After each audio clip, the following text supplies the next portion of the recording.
Um, it's seriously freezing out here. You can probably smell my breath. So here's a sunset really quick. Or a sunrise, sorry. It's really pretty actually.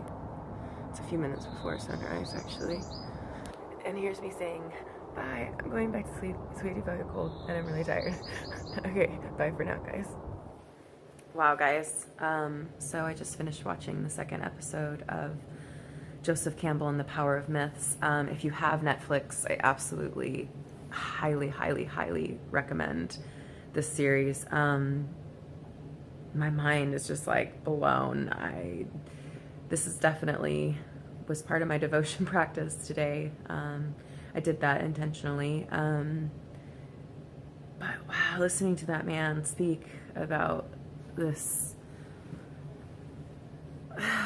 just what he dedicated his life to and understanding the mythology of humans, creating new myths. He called his new computer, which was, it's 1988, so his first new computer, whimsical, and said he could mythologize his computer. That made me laugh out loud. I was laughing.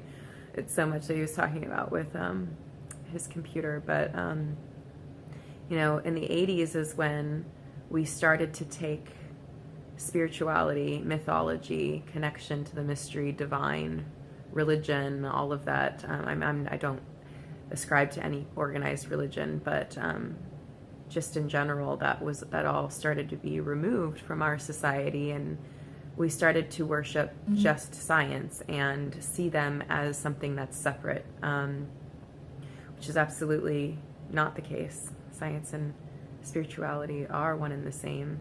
They are both part of the human experience.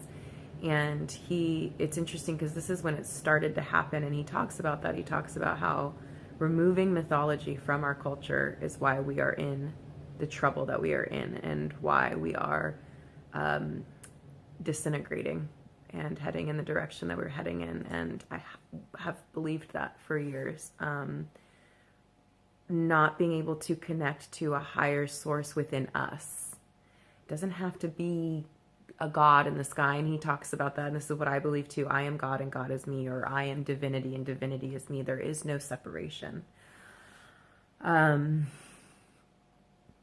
Disconnecting from the mystery, the source of our soul, our soul's longing, the mysticism, literally the mythology of humanity. We have disconnected from that. We've made it bad or not logical, and it's not supposed to be. And he talks about that so much. He talks about how this isn't for the mind. This is not for the mind. This is for the soul and the body and the feelings. Just everything I ascribe to.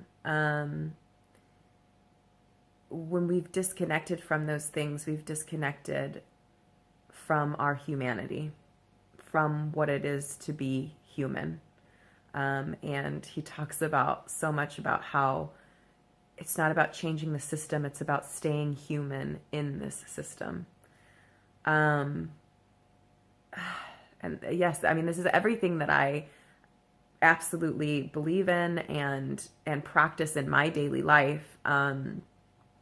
But to hear this incredible man who dedicated his life to understanding across cultures, across the world, the myths of humanity, literally, it's just so reverent and so right on for what we need now. And us disconnecting from that life force, which to me is divine feminine. That life force is divine feminine. And attaching ourselves to only a very twisted masculine, not divine masculine. That's very different. A very twisted masculine that's very logical, and stuck in the head, and not feeling our hearts or our souls or our mystery or our mythology, has created so much of what I know we all want to heal in the world. Everyone I know talks about wanting to help people, and depression and anxiety, and people going and doing these atrocities, and